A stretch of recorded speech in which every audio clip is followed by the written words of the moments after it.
ये वाला जो सवाल है ये बहुत ज़्यादा है कि आप ही हमारा ट्राउज़र खिंचता बहुत ज़्यादा है, हमारा ट्राउज़र बैठता नहीं है, या उसकी जो फ्रंट क्रीज है वो सही से बैठती नहीं है। उसका सोल्यूशन है आज, इसलिए आपने ये ज़रूर देखना है। एक छोटी सी टिप है जिसकी वजह से आपके सारे ट्राउज़र की शेप जो है वो बिल्कुल परफेक्ट हो जाएगी। चलते हैं वीडियो की तरफ। यहाँ पे मैंने एक सिंगल ही फैब्रिक रखा हुआ है ताकि आपको आइडिया हो सके। जस्ट फ्रंट की हम कटिंग करेंगे। जैसे कि मैंने आपको बताया कि ट्राउज़र पे सारी कटिंग होती ही फ्रंट की है, बैक पे इतनी मेहनत नहीं करनी होती और ना ही बैक की इतनी। सिर्फ बैक की जो मेहनत है वो क्या है, वो आपकी आसन है, उसी को बेस्ट बनाना होता है। तो अभी मैं आपको बताती हूँ कि फ्रंट पे जो आपने कटिंग, यहाँ पे मैंने 2 इंच का निशान लगाया इलास्टिक का, और यहाँ पे 5 का जितना मुझे साइज तैयार चाहिए था वो मैंने लगा लिया। उसके बाद जो साइजेस वगैरह लेने होंगे उनके बारे में मैं आपको बताती हूँ, और आपने आगे उसको कैसे कवर करना है ये भी। साइजेस जो आपने लेने हैं वो हम यहाँ से ले रहे हैं। हिप साइज जो हमारा आ जाता है 11 इंच पर मैं ले रही हूँ। आपको पता है कि फ्रंट पे आपने बिल्कुल तैयार के साइज लेने होते हैं, तैयार से आपने जरा भी ऊपर नीचे नहीं जाना। 12.5 पर निशान लगा रही हूँ मैं आसन का। यहाँ पे आपने फोकस जरूर करना है क्योंकि सारी चीज यहीं से ट्राउजर की बनती है और यहीं से आपकी ट्राउजर की जो एग्जैक्ट शेप है वो आती है। इसलिए आपने ट्राउजर की जो ये चीजें होती हैं, आसन और आसन के निशान किस तरह लगाने हैं, इस पे बड़ा ध्यान देना होता है। अब जैसे कि यहाँ से 11 था, आपको यहाँ से भी 11 ही रखना है। एक लाइन बनाने के लिए आपको 11 रखना है, आपकी लाइन ताकि खराब ना हो। उसके बाद आपने करना ये है कि थाई का साइज आ जाता है। थाई का साइज अब आप रखते हैं, मतलब एक स्मॉल एक नॉर्मल साइज के मुताबिक मैं इसके ट्रेसिंग कर रही हूँ। बाकी साइजेस आपको अपने ही रखने हैं। 13 इंचेस पे मैं निशान लगा रही हूँ। 13.5 इंच भी एक नॉर्मल साइज पर आता है। चलें 13.5 इंच पर ये मैं निशान लगा रही हूँ जो हमारा थाई साइज है। ये हमारा हिप साइज है, ये हमारा थाई साइज है। इस चीज को आपने जरूर नोट डाउन करना है। थाई का साइज लेते हुए भी आप किसी भी क्लाइंट को राउंड अबाउट उसकी थाई का साइज ले सकती हैं जो कि आसन से लिया जाएगा। और जो आपके हिप का साइज है वो आप, जैसे मैंने आपको बताया था, आप अपनी जो शर्ट होती है उससे भी मेजर कर सकते हैं। ये हिप साइज हो गया, ये थाई साइज हो गया, इसके बाद नी साइज आ जाता है और पांचे का साइज आ जाता है। अब आपने इस चीज को याद दहानी कर लेनी है कि आप लोगों का अगर ट्राउजर खिंच रहा है बहुत ज्यादा, तो आपने उसका मिडल यहां से भी करना, ठीक है, लेकिन आपने उसका मिडल यहां से करना है। जैसे कि 13.5, इसमें मैं 13.5 का हाफ करूंगी। ये बहुत मैटर करता है, आपका हाफ होना बहुत जरूरी, यानी एग्जैक्ट पॉइंट होना जरूरी होते हैं। जैसे कि आप देख सकते हैं कि 6.5 पे तो 13 इंच का हाफ होता है। इसके आगे जो मैंने काउंट करना है वो स्पेस को भी काउंट करना है और लाइन को भी। यहाँ पे मेरा पॉइंट बनता है जो कि 13.5 का हाफ आ रहा है। अब 13.5 का हाफ आपने आसन से लेना है, यहां से नहीं लेना। उसके बाद आपकी जो नी की बारी आती है, नी आप नीचे से ऊपर को अगर आते हैं तो 15 इंच एक बेसिक है, 14-15 इंच उसके अकॉर्डिंग। अब ये जो लाइन है इसमें आपने इस तरह से करके देखना है। जैसे ये देखें 7 से बस एक पॉइंट पीछे है। इस तरह के निशान आपने पूरे अपने ट्राउजर पे नीचे तक जरूर लगाने हैं। ये छोटी छोटी चीजें हैं जिनके करने से ही आपका ट्राउजर बेस्ट बनेगा। आप चाहे जितनी मर्जी प्रोफेशनल हो जाएं, लेकिन जब तक आप इन चीजों को हमेशा साथ लेके नहीं चलेंगी, आपके ट्राउजर में कभी परफेक्शन आ ही नहीं सकती है। यानी कि एक मास्टर बंदा भी जो है वो भी अभी तक, मैं हो गई, मेरे जो मास्टर्स आगे जो मेरे कारीगर हैं वो अभी तक इसी चीज पर अमल करते हैं कि ट्राउजर को एग्जैक्ट निशान लगाने के बाद ही कटिंग किया जाता है और स्टिचिंग किया जाता है। अब जो चीज आती है, जैसे कि आपका ये खिंचने वाला जो पॉइंट है, इसमें मैं आपको बताती हूँ। अगर हम पांचे का साइज ले रहे हैं 8 इंच, 8 इंच का हमने पांचा लिया, और घुटने का जो साइज होता है वो लाजमी 1.5 इंच बड़ा रखा जाता है, इसलिए यहाँ पे मैं 9 इंच का रख रही हूँ।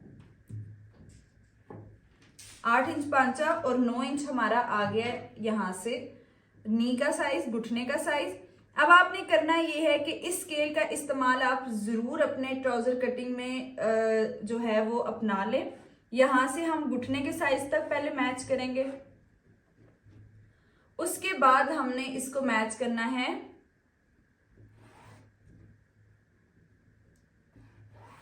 पांचे तक।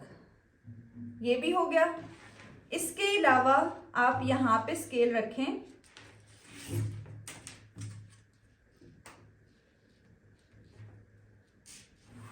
यहाँ से भी आपने मैच कर लिया। और अगर किसी की बहुत ज़्यादा हिप जैसे कि कर्व होता है, हिप का एक कर्व आता है, उसके लिए आपने स्केल को उल्टा करके कर्व वाली साइड से इसकी शेप देनी है, ये आप देख सकते हैं। ठीक है, अब एक पॉइंट, पहला पॉइंट आप नोट कर लें, वो ये है कि आपने पांचे को कैसे करना है। और उसमें जो मजीद बेसिक पॉइंट है वो यहाँ का पॉइंट है कि आपका जो ट्राउजर की ये वाली खींच है, जो अक्सर आपका ट्राउजर पहनने के बाद पांचा ऐसे ऊपर को उठता है, वो ना उठे। उसके लिए आपने करना ये होता है कि हमने 8 इंच का पांचा लिया जो कि तैयार है, जबकि आपने अब जहां से पांचा फोल्ड होके ऊपर को आता है उधर का निशान लगाना बहुत जरूरी है। और वो निशान आपका लगेगा 9 इंच का। हमेशा आपने 1 इंच पे बढ़ा के वो निशान लगाना है, क्योंकि जब कपड़ा ऊपर की तरफ फोल्ड होता है तो वो थोड़ा सा बढ़ जाता है। साइज आप देखें, अगर ये मेरा 9 इंच का निशान था यहाँ पे, अब जब मैंने कपड़े को ऊपर फोल्ड किया तो ये आप देख सकते हैं कि एग्जैक्ट लाइन पर आया।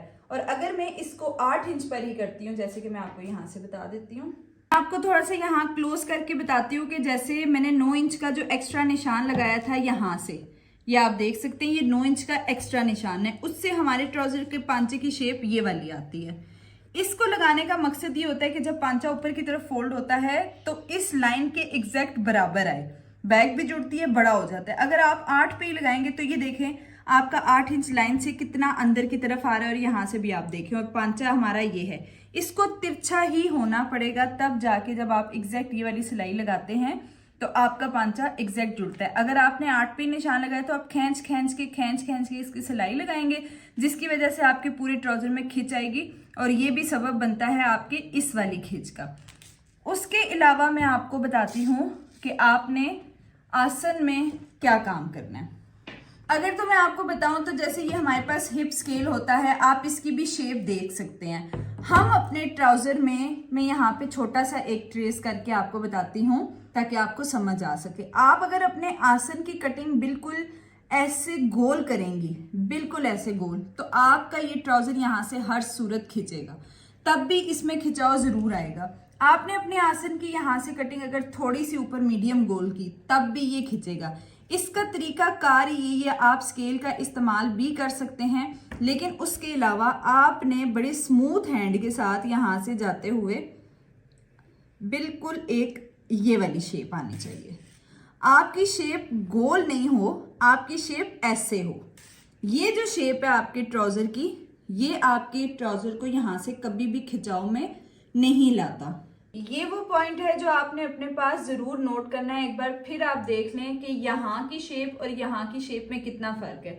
आप इसको जितना गहरा राउंड लेके जाएंगे, आपका ट्राउजर इधर से हर सूरत खींचेगा ऐसे।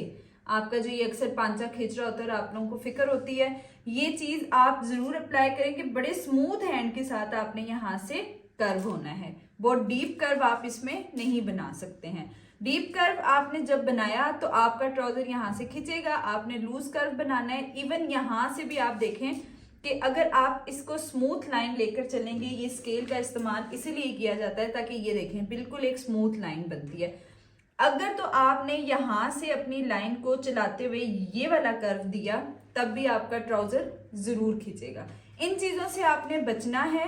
ये चीज आपने बिल्कुल भी नहीं करनी। ये भी क्रॉस है, ये भी क्रॉस है। एग्जैक्ट जो हमारा तरीकाकार है वो ये है, ताकि आप लोगों को ये आइडिया हो सके कि आपका जो खिंचाव है वो इसी वजह से। आपने इसको जरूर ट्राई करना है। ट्राउजर की मैंने कटिंग कर लिया, और जब आप एक एग्जैक्ट साइज पे ट्रेस करके ट्राउजर की कटिंग करते हैं तो वो स्टिचिंग से पहले ही कितना नीट और खूबसूरत लग रहा होता है। यहाँ पे मैंने एक कपड़ा रखा है जिसपे मैं आपको सिर्फ बताऊंगी कि आपने बैक पे भी वो गलती बिल्कुल भी नहीं करनी जो आप फ्रंट पे सर्कल करते हुए करेंगे। घुटने तक तो आपकी शेप बिल्कुल होनी चाहिए एग्जैक्ट। जैसे अभी देखें, आपको अगर नहीं भी समझ आ रही ना कि आपका ये कितना होना चाहिए बैक बड़ी, तो आप यहाँ से अंदाजा लगाएं कि देखें हमारी जो थाई तैयार थी वो 13 थी। अब आप यहाँ का गैप देखें, 2.5 इंच का ये गैप है, तो मैं 2.5 इंच पे, वैसे तो बेसिक मैंने आपको 2.5 ही बताया हुआ है, आप 2.5 इंच पे ये वाला जो है निशान आगे की तरफ कर सकते हैं। और उसके बाद ये जो घुटने का है, घुटने से आपने 2 इंच ही लेना होता है, जो कि बेसिक साइज है। और कर्व आपका वही होगा जो आपका फ्रंट पे है। आपने फ्रंट तो अच्छी बना ली, लेकिन अगर आप बैक को अच्छा नहीं कर्व दे सके तो भी आपका ट्राउजर जरूर खिंचता है, ये वाला जो पांचे वाला खिंचाव होता है। उसके अलावा आपने यहाँ से 2.5 इंचेस का गैप लेना है, और ये मेथड भी सारा निशान से ही होगा, इस तरह से बड़े स्मूथ हैंड के साथ आप इस निशानों को आपस में जोड़ेंगे। अब आप देख सकती हैं, अगर आपने यहाँ पे भी बहुत डीप कर्व दे दिया तो भी आपका ट्राउजर खराब हो जाएगा, इसलिए आपने ये मेथड अप्लाई करना है। और इसके अलावा भी अगर आपके ट्राउजर में खिंच आई, इसके बाद तो कोई गुंजाइश नहीं बचती है, क्योंकि ये ही वो चीजें होती हैं, यही छोटा सा पॉइंट है जिसकी वजह से ट्राउजर खिंचता है। और एक पांचे का मैंने आपको पॉइंट बता दिया, आप इसको जरूर ट्राई करें, इंशाल्लाह आपका ट्राउजर बिल्कुल बेस्ट स्टिच होगा। अभी तो मुझे इजाजत होके जी, खुदा हाफिज, इंशाल्लाह नेक्स्ट वीडियो में मिलते हैं, अल्लाह हाफिज।